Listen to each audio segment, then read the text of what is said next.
You're not addicted to pleasure, you're addicted to avoiding pain. What you're unconsciously doing is refusing to face it. And here's the thing, trying to feel good all the time, that's the most insane thing you can do.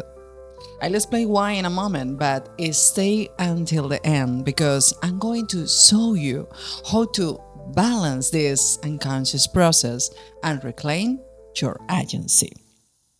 The most important paradox you need to resolve is the tension between pain and pleasure.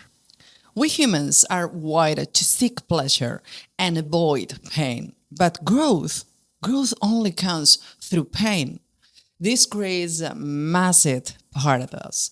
We stay stuck in pain precisely because we won't let ourselves experience it. We are always polarized on one side of the pendulum. Everything is dual. There are no singularities in this reality. Duality means everything has its opposite, hot and cold, tall and short, beautiful and ugly, positive and negative. We are made of paradoxes. A paradox is two opposite truths that coexist in human experience. Think of it like a pendulum. The ball swings from one side to the other. The harder you push it to one side, the stronger it swings back to the opposite. In the way to stop this polarization, find the middle. That's where all paradoxes dissolve. Pain and pleasure are the same energy, experienced in two different degrees. That's why when we polarize in pleasure, we later feel a strong emptiness that brings us to pain, or what happens in sadomasochism, where intense pain provokes pleasure.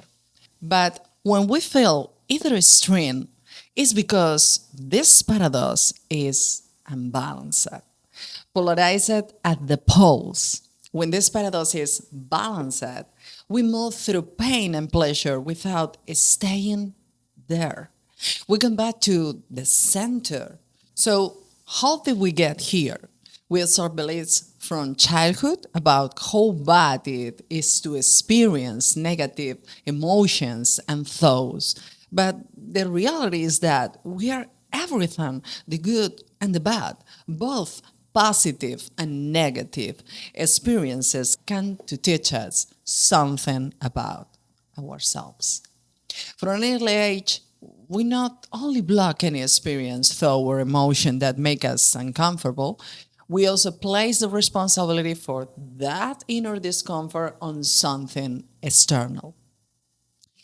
It is always easier to blame others, things, or situations than to take responsibility for what we need to feel. Instead, we put everything under the rug, where it grows until there's no more space and it explodes to the surface. Here's the truth. What others do to you is always their responsibility. But what you feel within yourself, that's always yours. Someone can insult you or hit you, but what you feel inside, rage, sadness, defensiveness, is always yours. It's also the only thing you can control. And it is a reflection of what you need to work on to return to your inner harmony, to play your inner symphony. In other words, what you are feeling, good or bad, is teaching you something about you. When we feel something good, we have no problem embracing that. But what happens when what we feel is uncomfortable and painful? Everything we feel is valid. Why? Because it's what we need to experience in order to move through stagnation. Energy doesn't create or destroy, it only transforms, but it can get stagnant.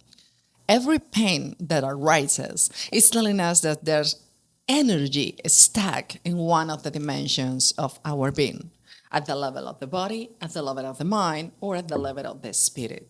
The spirit lives above duality. The mind can transcend duality. But the body always exists within duality. That's why physical stagnation of energy provides physical symptoms. So everything emotional and mental, meaning emotional pain and suffering, if we don't embrace it, the body will embrace it through physical symptoms. That's why the process of healing is so complex. We need to heal in all three dimensions. We need to elevate the vibration of the mind, elevate the vibration of the body, and elevate the vibration of our soul. The only constant in life is movement. And when we start moving in one of the three dimensions of our being, pain appears. At the level of the soul, the existential crisis appears.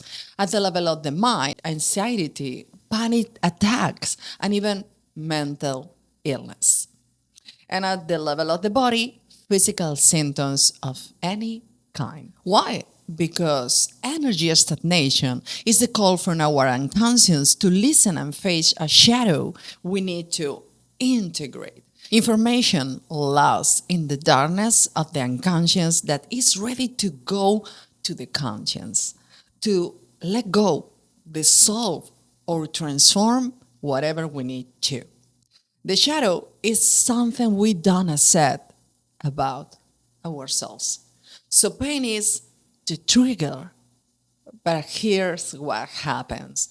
Instead of facing that pain and embracing that shadow, not to get lost in it, but to overcome it, we avoid it. We want to feel good all the time. We polarize into pleasure, and the pendulum swings back to the opposite side is stronger. Every pain you refuse, you reject, or avoid experiencing is going to come back to you multiplied.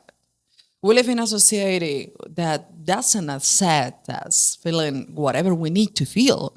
We learn from an early age that showing our pain and vulnerability is not accepted. Even though this is changing slowly, we still have a long road ahead. Now, I'm not saying you should polarize into pain. What I am saying is this. To equilibrate the paradox, you need to face pain when it comes. And most important, don't stay there. Move through it. Feel it. Experience it, because pain is the great teacher of wisdom. Pain is a mechanism of evolution. And when we face pain and go through it, we experience a more pleasant life without the aftertaste of being polarized in pleasure. But as I said in my book, 10 Reflections for Inner Unity, you need to learn how to suffer. That way, you will get out of suffering and go through pain, which is inevitable. But you won't be stuck in pain or mental suffering. Coming back to the center as soon as you can after experiencing both is important, because vibrating high is not feeling well all the time. It's embracing the movement of life with everything you need to feel without staying there, following the current of life. Thank you so much for listening deeply today. If this resonates with you, please subscribe so you don't miss the next episode, because this journey back to your inner symphony is one we take together. If you're ready to go deeper, I invite you to explore 10 Reflections for Inner Unity and join the waitlist for my new book, Entering the Resonant Life. Both are designed specifically to support you in recalibrating your vibration and returning to your inner symphony.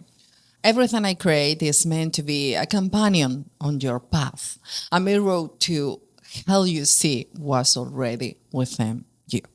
Remember, reality isn't created, it is tuned.